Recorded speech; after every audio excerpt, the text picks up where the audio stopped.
ஓம் முருகா சரணம். வாழ்க வளமுடன். வெற்றிவேல் முருகனுக்கு அரோகரா.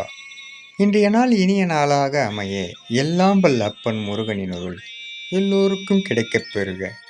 நாம் வாழும் வாழ்க்கையில் சத்தியத்திற்கும் பொய்க்கும் ஒரு சிறு வித்தியாசம்தான் உண்டு. சத்தியம் சாகும் வரை நிலைத்து நிற்கும். அதை எவராலும் அழிக்க முடியாது.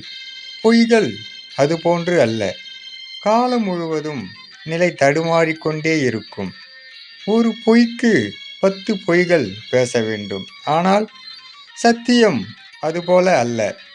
ஒரு முறை சொன்னால் சொன்னதுதான் என்று அருளப்படுகின்றன.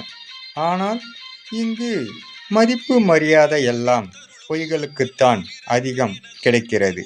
காலப்போக்கில் அதன் சாயமும் வெளுத்துவிடும். ஓம் முருகா சரணம். முருகனின் மகன் ரவி முருகன்.